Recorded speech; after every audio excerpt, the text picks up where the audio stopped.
Bakit pakakalimutan ng nakagisnan? Bakit hindi makontento sa kung anong meron? Hihintayin pa ba nating baguhin ng tadhana ang dapat na paroroonan natin?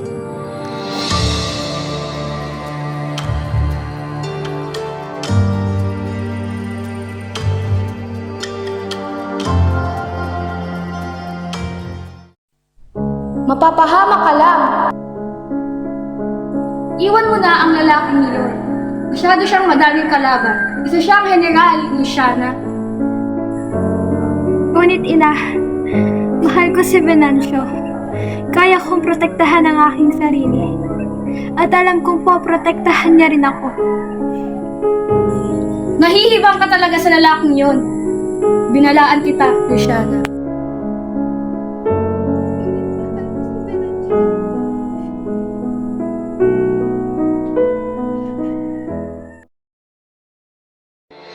We all know that you control your country well without us.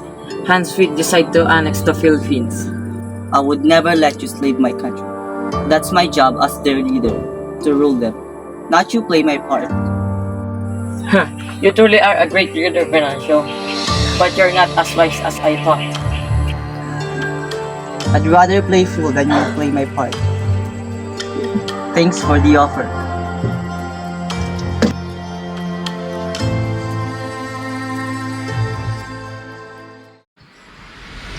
General!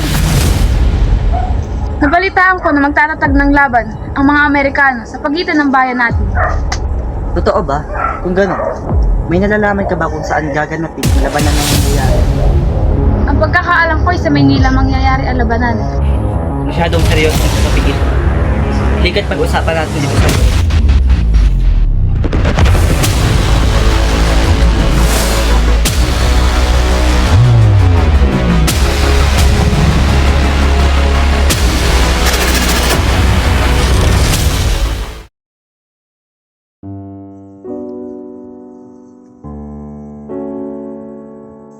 Aking General, totoo ba ang aking mga narinig na ako'y iyong lilisanin at tutungo sa labanan?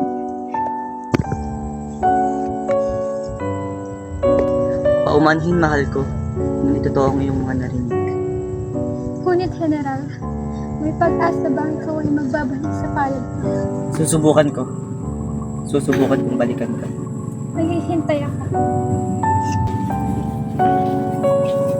Maghihintay ako sa iyong pagbabalik at nangangako ako, General, ikaw hanggang sa paglubog ng araw at sa pagsikat muli nito. Mahal kong Luciana, kumusta ka na?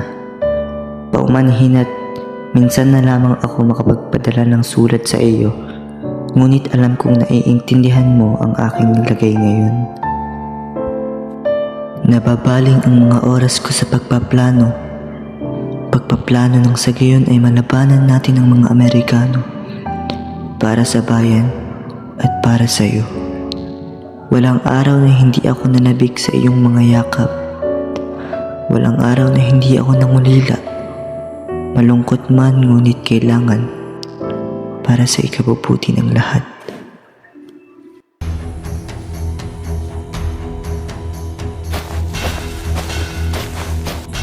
Ador, we can talk about this. You disagree to my plan, so this is what you're gonna get.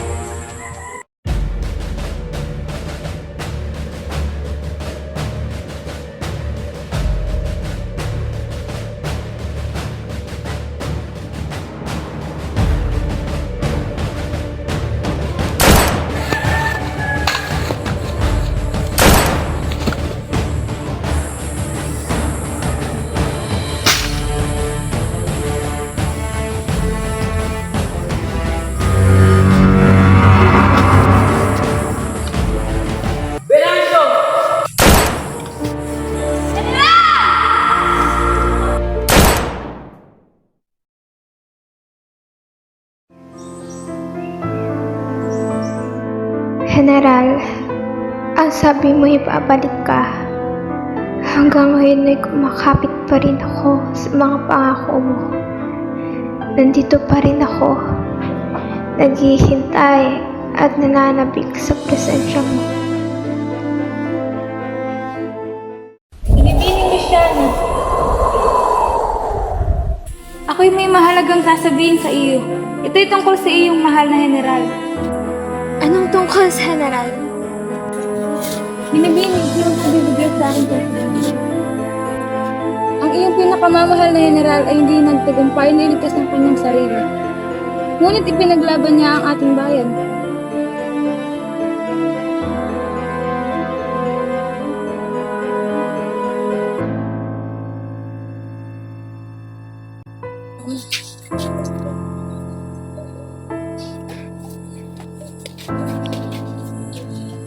Binibining Luciana, huwag ka nang umiyak. Siyang babalik siya. Nangako siyang babalik sa aming pagpuan.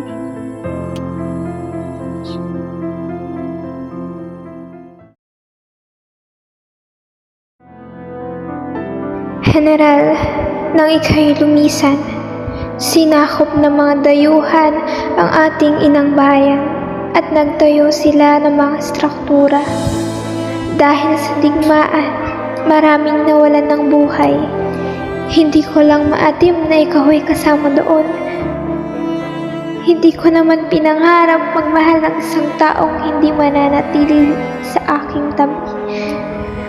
Ngunit General, ako'y may ipagtatapat sa iyo. Hindi ko mawari kung bakit ang mga pangako mo'y unti-unting nawawala sa aking isipan. Pero mi amor, permanece contigo, General.